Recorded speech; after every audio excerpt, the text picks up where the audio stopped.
ouvintes! Tudo bem? Estamos na segunda temporada do podcast Direito Empresarial Café com Leite. Eu sou Amanda Taide, mineira na origem, com passagem em São Paulo e candanga de coração. Casada, mãe do Pedroca Pipoca de 3 anos e meio. Pedro. Do Luquinhas Pimpão, que está prestes a completar 2 anos. Chute. E tutora do Vira-Lata Farofo. Sou professora doutora da Universidade de Brasília, UNB, dos cursos de Direito Empresarial, Concorrência, Comércio Internacional, Defesa Comercial e Compliance. E este é um podcast voltado para os estudantes de graduação iniciantes no mundo do direito comercial, para que possam aprender ouvindo a bibliografia obrigatória e complementar do nosso curso. Ou seja, o nosso podcast não é temático, mas sim orientado pela produção acadêmica. Ou seja, eu convidarei os próprios autores ou comentaristas dos artigos acadêmicos, capítulos ou trechos de livros essenciais para a compreensão do direito empresarial no Brasil, para que os alunos da graduação em Direito possam, assim, conhecer e se apaixonar pelos principais autores do direito privado no nosso país. E então, vamos comigo para a próxima xícara de café com leite? A nossa xícara de café com leite de direito empresarial de hoje vai tratar de um livro belíssimo intitulado A Ordem Econômica na Constituição de 1988, Interpretação e Crítica, do Eros Grau, publicado pela editora Malheiros, que já conta com uma série de edições. E para isso a gente vai ter a alegria de contar com a participação da professora Lilian Sintra para comentar o livro. A professora Lilian, ela é professora substituta de Direito Empresarial na UNB. Uma alegria imensa tê-la como minha colega recentemente. Ela é doutora em Direito Comercial pela USP, tem passagem em Harvard, além de ter passado ali como estudante pela Sciences Po em Paris. Atualmente, a Lilian também é assessora no STF, tendo anteriormente atuado em escritório de advocacia. Professora Lilian, muito obrigada por ter aceitado o convite para participar do nosso podcast e por apresentar, de modo simples, curto e gostoso, esse tema dos perfis institucional e funcional da empresa. Professora Amanda, a alegria, na verdade, é toda minha. Não só de ser sua colega aqui na UNB, mas por todos os anos de parceria, entusiasmo e inspiração. Pensar que já se passaram tantos anos desde que a gente se conheceu em Paris e de lá para cá, quantos projetos conjuntos, né? Para mim é um privilégio único ter você por perto, uma amiga por quem tenho um enorme carinho e admiração. E é um prazer estar aqui hoje com suas alunas e seus alunos. Eu agradeço imensamente o convite e a oportunidade de poder falar sobre esse texto que é central para o direito comercial e que traz discussões que são tão instigantes, né? Parabéns pela iniciativa. O podcast Direito Empresarial Café com Leite já é um sucesso e eu estou aqui super empolgada, animada para tomar essa xícara de café com leite. Então, vamos para a nossa primeira pergunta clássica. Quem é Eros Grau e qual a relevância deste livro para o direito comercial no Brasil? Eu gosto muito dessa primeira pergunta que sempre aparece aqui no podcast, sobre quem é o autor e a relevância do livro para o direito comercial, não só porque ela possibilita uma contextualização histórica, né, mas também porque ela é um começo para uma introdução do método de leitura estrutural, como definido pelo professor Ronaldo Porto Macedo. Então, é importante que a gente leia os clássicos não só tentando entender os argumentos ali desenvolvidos no texto, mas também compreendendo com quem que o autor dialoga, quais são os principais argumentos num contexto histórico, né? Não somente ali no próprio papel. Então, indo direto para a sua pergunta, o professor Eros Grau é emérito da Faculdade de Direito da USP, ele recebeu esse título no ano passado e lá ele ocupou também cargos de professor docente, livre docente, professor titular do Departamento de Direito Econômico e Financeiro. No exterior, foi professor visitante de faculdades francesas e recebeu títulos de doutor honoris causa por diversas dessas instituições. É importante destacar na trajetória profissional do professor Eros Grau que de 2004 a 2010 ele exerceu a função de ministro do Supremo Tribunal Federal. E aí, né, como a gente fala, contribuiu diretamente para a guarda e a concretização da Constituição Federal. Desde então, o professor segue atuando como advogado e tem uma obra intelectual que inclui publicações de extrema relevância, não só científica e acadêmica, mas também literária. Em 1990, o professor Eros Grau concorreu à titularidade do Departamento de Direito Econômico e Financeiro da USP, e nessa oportunidade ele apresentou a tese intitulada Contribuição para a Interpretação e a Crítica da Ordem Econômica na Constituição de 88. E essa tese não só lhe rendeu a cadeira de titular, mas também a publicação da obra que hoje já é consagrada à Ordem Econômica na Constituição de 1988, que, como já foi aqui falado, é constantemente atualizada e publicada pela editora Malheiros. Olhando muito para o contexto do livro, a gente vê que ali, né, na década de 90, quando ele nasceu, ele dialoga com uma Constituição recém-nascida, né, muito influenciada também pelos debates da Constituinte, pelos autores que foram fundamentais ali no pensamento e na construção, né, na origem da Constituição Federal. Então, é muito interessante a gente ler o texto e ver que o professor Eros Grau traz esses pensadores, traz esses doutrinadores para, muitas vezes, ou criticar ou concordar com o ponto que estava sendo levantado. Então, esse é um texto indispensável para a compreensão da ordem econômica na Constituição e continua sendo muito atual e bastante relevante para que os alunos de graduação tenham não só essa visão histórica, mas também esse arcabouço, né, de fundamentos para a gente compreender como que o próprio sistema capitalista foi recebido pela nossa ordem constitucional. E como que você resumiria esse trabalho do Eros Grau, que é um livro, né, denso, complexo, interessante, longo também, né, de modo que os alunos da graduação em Direito possam entender aí os principais argumentos sobre o que seria, né, essa ordem econômica constitucional na visão do autor? O livro, como o próprio nome diz, trata da ordem econômica na Constituição e o professor Eros Grau faz uma interpretação e traz uma análise crítica desse texto constitucional. Aqui eu vou destacar alguns pontos que acabam coincidindo, de certa forma, com a estrutura em capítulos desse livro. Então, ali no primeiro capítulo, temos a relação entre o Estado e a economia, e é nessa oportunidade que é introduzida a análise funcional do direito e o que é essa perspectiva crítica. E acho importante aqui abrir parênteses para falar sobre essa análise funcional, que na verdade ela está menos interessada em entender o que o direito é, ou qual é a resposta certa, né? Trazer aquelas discussões hierárquicas do ponto de vista normativo, o que seria, de certa forma, uma visão positivista, mas traz um esforço hermenêutico para a gente entender o que o direito faz na sociedade, como ele organiza essa sociedade. Então, por isso esse nome, né? Visão funcional do direito. Essa abordagem é muito importante porque evidencia o papel do direito na própria origem e no desenvolvimento do capitalismo e dialoga bastante com as teorias institucionalistas. Esse tema do institucionalismo já foi discutido aqui na primeira temporada do podcast Direito Empresarial Café com Leite e teve como convidada a professora Sheila Neder. E, inclusive, aproveito para deixar aqui a indicação do episódio 9 para aqueles que ainda não tiveram a oportunidade de ouvir.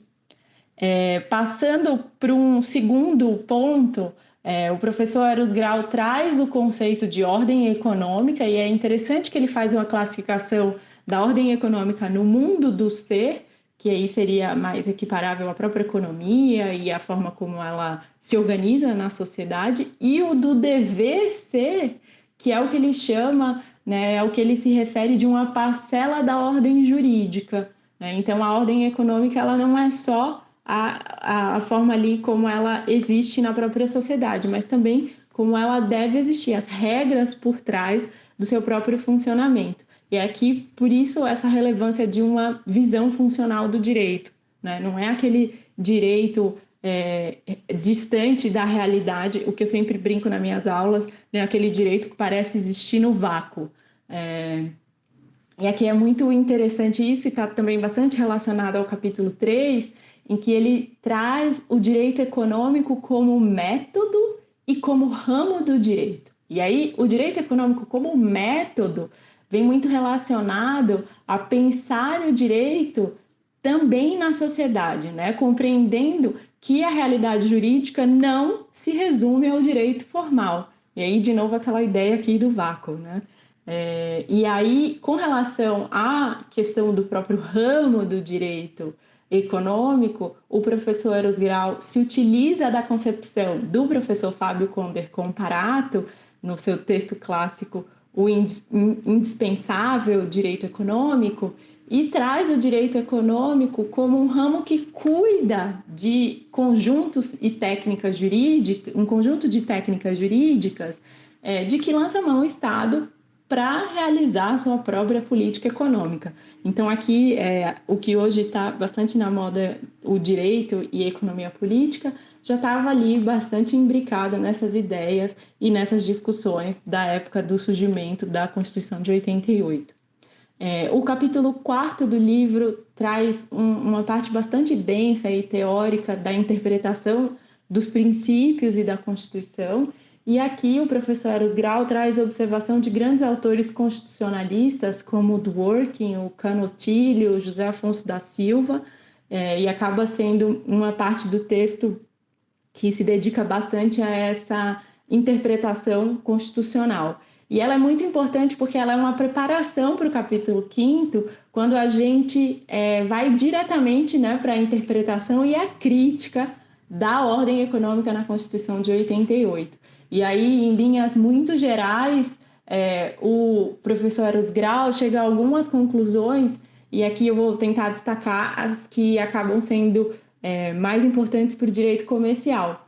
A primeira delas é que a dignidade da pessoa humana, como um fundamento da nossa República, é um fim da ordem econômica. Isso é o que está lá no artigo 170 caput da Constituição. E quais são as consequências disso? As consequências estão muito relacionadas, né, à valorização do trabalho humano e da livre iniciativa, à construção de uma sociedade que seja livre, justa e solidária, também como objetivos fundamentais ali presentes na Carta Magna, o desenvolvimento nacional, a erradicação da pobreza e da marginalização e a redução das desigualdades sociais e, principalmente, né, a sujeição da ordem econômica à justiça social. Então, isso aqui é muito importante porque quando a gente vai interpretar outros princípios constitucionais, como, por exemplo, a livre iniciativa e a livre concorrência, a gente precisa pensar que ele está inserido em toda...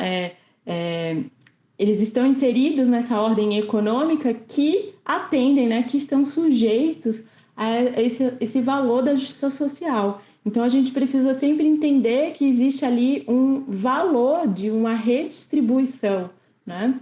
Se a gente fosse pensar aqui muito rapidamente nas discussões de direito e desenvolvimento, em que a gente discute muito, né? Se primeiro a gente faz o bolo crescer para depois repartir, ou a gente reparte enquanto o bolo cresce, né? Está muito relacionado ao crescimento econômico e as garantias ali fundamentais, o próprio desenvolvimento social daquele país, né? O que a nossa Constituição fez como escolha foi a importância da gente repartir o bolo, né? Não só crescer, mas repartir, fazer justiça social, trazer uma visão redistributiva, diminuir e erradicar pobreza e desigualdades, né? Então, é uma análise muito importante, principalmente para a gente sair dessa visão individualista do direito, que acaba permeando de forma até interseccional vários ramos do direito, e a gente acaba perdendo esse senso crítico, né? Essa visão crítica. E você enxerga, professora Lilian, esses papéis, né, esses perfis funcional e institucional da empresa, nos termos, né, ali definidos por Asquini, de algum modo correlacionados com o que o Eros Grau define como os espaços ali para a atuação das empresas no domínio econômico no Brasil, de modo a serem, então, coerentes com essa ordem econômica na Constituição de 88? Bem, acho que é importante aqui, de novo, abrir rápidos parênteses para trazer esse conceito da empresa como um fenômeno poliédrico, né? Que pode ser compreendida sob 4 perfis: o subjetivo, objetivo, institucional e o funcional. Esse tema também já foi discutido aqui no podcast Direito Empresarial Café com Leite, e teve como convidado o professor Vinícius de Carvalho. E aproveito também a oportunidade para deixar a indicação do episódio 5 para quem ainda não teve a oportunidade de ouvir. Mas falando muito rapidamente, né, sobre essa classificação, no perfil subjetivo, a empresa é o próprio empresário. Por sua vez, no perfil objetivo, a empresa é o reflexo do seu patrimônio, que, via de regra, está traduzido ali no estabelecimento empresarial. E aí, indo mais para a classificação que está na pergunta da professora Amanda, o perfil funcional traz a empresa como a atividade empresarial em si, né? Então, existe uma preocupação de uma compreensão do próprio movimento e do dinamismo da finalidade produtiva da empresa. Então, aqui, o fenômeno empresarial, o fenômeno da empresa é vista como organização da atividade produtiva. E aí o outro perfil trazido pela professora Amanda, o institucional, enxerga a empresa como uma instituição, né, formada pelos empresários, empregados e colaboradores. E aí aqui, para o Aschini, a empresa forma um núcleo social organizado, né, que tem um fim econômico comum. A ideia é que eles se juntam para conseguir um melhor resultado econômico ali na produção de bens e serviços.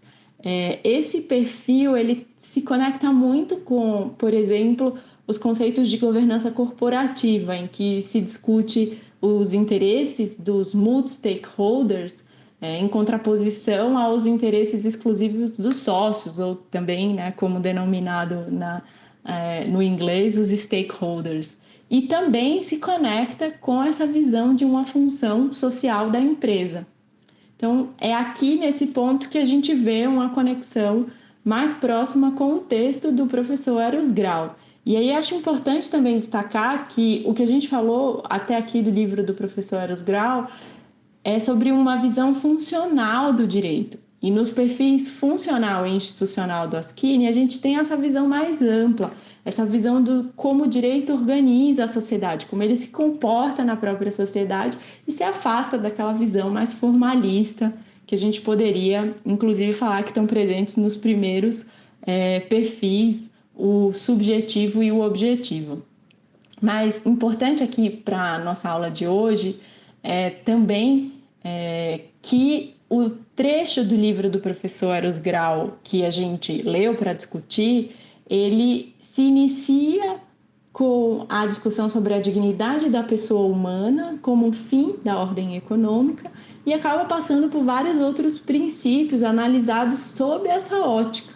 Então, por exemplo, a livre iniciativa não pode ser tomada como uma expressão individualista na Constituição, né? Para o professor, ela expressa algo que é socialmente valioso. Então, ela não é uma liberdade individual absoluta. A gente não pode usar a livre iniciativa como argumento para justificar um comportamento que ignora, né, essa visão mais completa, né, da dignidade da pessoa humana e de uma empresa inserida num ambiente, numa sociedade que acaba tendo esses vários reflexos, né?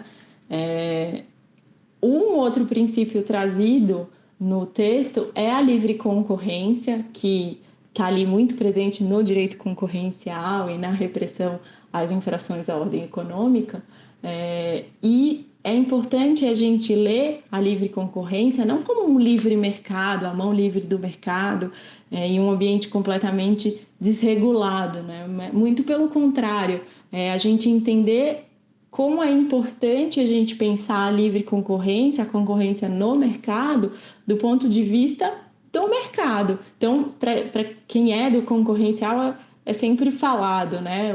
O direito da concorrência, o antitrust, não protege a empresa, não protege o concorrente somente, ela protege a concorrência, né? Então, vejam que tem essa visão também mais ampla, mais preocupada com a própria sociedade.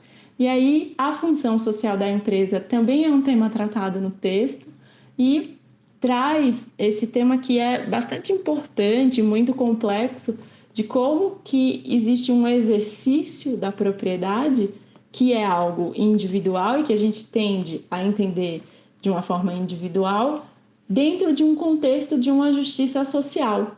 Então, esse mesmo exercício da propriedade, que serve como um instrumento para a realização de um fim, dentro da empresa, por exemplo, a produção, né, precisa também assegurar a todos uma existência digna.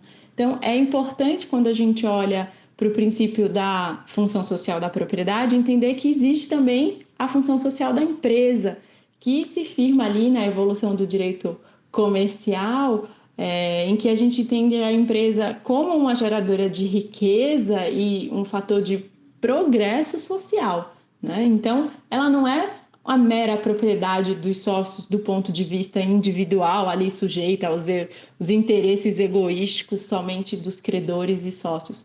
Ela está inserida num ambiente, quando a gente olha do ponto de vista institucional, né, ali numa sociedade em que acaba tendo um feixe de relações e acaba influenciando aquela comunidade ou aquela sociedade como um todo, né? Então, aqui a gente vê a relevância da gente compreender a empresa nesse contexto e que acaba tendo repercussões e discussões super relevantes até hoje, em que a gente vê um interesse cada vez maior para se discutir, por exemplo, os impactos no meio ambiente, os investimentos ESG, enfim, várias dessas questões, né, que estão não só amparadas nos regulamentos e nas discussões de hoje, mas também na nossa própria Constituição, que traz, né, a dignidade da pessoa humana como um fim da ordem econômica. E aqui o texto do professor Eros Grau como uma fonte muito rica para essa discussão. E por fim, a última pergunta, qual que seria a sua recomendação, professora, para os alunos que tenham interesse em trabalhar, em estudar com direito empresarial no Brasil, tendo aí, né, em vista a sua experiência de atuar em escritório, de atuar no serviço público, de atuar na academia? Essa pergunta é incrível e aqui já foram dadas recomendações muito valiosas, então eu vou tentar contribuir com 3 dicas. A mais importante de todas, na minha opinião, é que a aluna de graduação, o aluno de graduação precisam desenvolver o espírito crítico. Quem me conhece já ouviu várias vezes isso, já deve até estar cansado, mas a gente precisa se afastar dessa visão formalista, a gente precisa se afastar desse método que é quase parecerístico no direito, né? E para isso é muito importante a gente pensar o papel do direito. E aqui, né, já com os ensinamentos do professor Eros Grau, olhar para o direito como um organizador da sociedade. Não é possível pensar o direito no vácuo, deslocado das questões sociais, políticas e econômicas, né? A gente precisa entender esse contexto em que ele se insere, saber quais são os atores, quais são os conflitos, os interesses envolvidos. Como juristas, não somos meros tradutores de uma linguagem econômica ou política para uma linguagem jurídica. Nós somos para usar aqui uma metáfora mais atual, somos os designers, somos os arquitetos, né? Nós pensamos os arranjos jurídicos. Então, a gente precisa criar esse ferramental para entender a própria sociedade. Eu participei do Grupo Direito e Pobreza por 8 anos, é um grupo de pesquisa coordenado pelo professor Calixto Salomão Filho e o professor Carlos Portugal Gouveia, e lá tem uma primeira parte de formação que acaba trazendo, né, essas questões da economia, as questões políticas para a gente entender o fenômeno da pobreza no Brasil. E é muito interessante ver como os estudantes acabam tendo uma visão do direito muito diferente depois que eles têm acesso a esse ferramental. Então, essa dica ela acaba sendo não só essa de desenvolver o espírito crítico, mas também aproveitem aí essas outras oportunidades que a faculdade traz, como os grupos de pesquisa, extensão, elas também são importantes na construção desse ferramental. E aí a segunda dica, que é quase uma consequência da primeira, é que Para ser um comercialista, uma comercialista de sucesso, você precisa de uma visão multidisciplinar. É um conhecimento abrangente, é um conhecimento que não é somente especializado, né? No aforismo grego, a gente diz que a raposa sabe muitas coisas, mas o ouriço sabe uma única coisa importante, né? Os ouriços têm essa capacidade de se concentrar em um único objetivo e as raposas são pluralistas. Então, aqui a gente precisa pensar mais como raposa, construir mais, né, esse conhecimento amplo. A professora Paula Foggioni fala que as alunas e os alunos de graduação precisam formar o que ela chama de building blocks, que é aquele núcleo duro do conhecimento. O que isso quer dizer? É preciso compreender bem, dominar os conceitos fundamentais do direito comercial. Não dá para a gente discutir, por mais legal que seja a matéria de fronteira ou de ponta, sem saber, né, fundamentos, sem saber esse instrumento central ali, o núcleo duro, né? Então, para trazer um exemplo da nossa discussão de hoje, não dá para discutir investimentos ESG sem ter passado, sem ter estudado a ordem econômica na Constituição e a função social da empresa, como trazido de forma tão brilhante pelo professor Eros Grau. Então, se dediquem a essas questões, né? E, mais do que isso, construam esse conhecimento multidisciplinar. Saiam dessas caixas que foram criadas de direito privado, direito público. Ah, não, eu me dedico ao privado. No momento da graduação, a gente precisa ter um conhecimento de fundamentos de todas essas áreas para ter sucesso, né? Então, evitem esse comportamento de ouriço no começo da formação de vocês. Eu aproveito essa oportunidade para deixar aqui a indicação do texto do professor Carlos Portugal Gouveia, que está disponível no SSRN e trata do perfil do advogado empresarial contemporâneo. E lá ele fala um pouco, né, sobre essa especialização levada a extremos e o resultado que acaba sendo um impedimento de um desenvolvimento intelectual completo, né? Então, quando você chega na prática do direito comercial, você vai lidar com problemas que são complexos, né? E não estarão específicos em caixas, né? Não estarão limitados ao seu único ramo de conhecimento. Então, construam esses fundamentos, né, mais abrangentes para que vocês consigam lidar com esses problemas que são complexos. E aí, a minha última dica aqui, professora Amanda, pegando carona em um conterrâneo seu, o Guimarães Rosa, sobre os caminhos que a gente percorre para ter uma carreira de sucesso, né? Seja profissional, acadêmica, enfim. E ele diz no Grande Sertão Veredas que o real não está no início nem no fim. Ele se mostra para a gente no meio da travessia.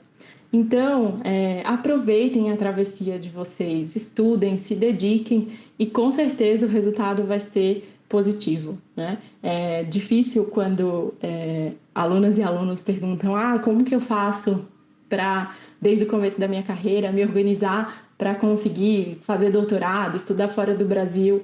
E eu sempre dou essa dica: se dediquem à travessia de vocês, sejam bons alunos, participem dos grupos de extensão e de pesquisa, se dediquem ao que vocês gostam e vocês vão ver que o sucesso é um resultado dessa dedicação, né, e de aproveitar essa travessia de uma forma leve e sempre construtiva.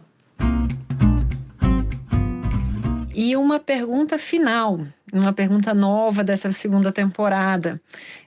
Quem que você gostaria de ouvir aqui, professora Lília? Um livro, um capítulo, um artigo, um professor, um advogado, uma pessoa do serviço público que participasse aqui do nosso podcast para comentar um trabalho acadêmico? Eu indico, sem sombra de dúvidas, o professor Carlos Portugal Gouveia, do Departamento de Comercial da Faculdade de Direito da USP. Eu sou suspeita para falar, porque ele foi meu orientador e continua sendo um mentor muito importante na minha trajetória. O professor Carlos foi a pessoa que me introduziu nessa visão crítica do direito e me ajudou a dar os primeiros passos para criar esse ferramental que me ajuda a compreender o papel do direito como organizador da sociedade. né? Além dele ter uma bagagem acadêmica muito densa, com passagens por universidades fora do Brasil e universidades de excelência aqui no Brasil, ele também tem uma experiência prática bastante relevante e é uma pessoa muito generosa na transmissão desse conhecimento. Então, para mim, sempre foi um grande aprendizado poder ouvi-lo e tenho certeza de que será uma experiência fantástica para suas alunas e seus alunos. O professor Carlos acabou de lançar o livro A Análise dos Custos da Desigualdade, os efeitos institucionais do círculo vicioso da desigualdade e da corrupção. E é nesse texto que ele traz uma análise das tradições institucionalistas no direito e na economia, que é uma discussão também super atual e importante para a gente poder desenvolver esse espírito crítico e para a gente também acabar desmistificando algumas ideias que acabam seguindo por aí na relação entre o direito e a economia. Professora Lilian, muito obrigada pela sua presença agora nessa nossa segunda temporada do podcast. Uma alegria imensa te ouvir. Eu já tenho oportunidade de acompanhar a sua trajetória de perto há alguns anos e é uma alegria ter você aqui agora nesse podcast para poder várias outras pessoas ouvirem a beleza do seu conhecimento, da sua dedicação à vida acadêmica. A nossa xícara de café com leite foi devidamente tomada com a professora Lilian. Muito obrigada e até a próxima. Eu que agradeço a oportunidade de estar aqui hoje com vocês. Foi uma grande honra, um prazer, uma alegria participar do Direito Empresarial Café com Leite e desejo bons estudos para todas e todos.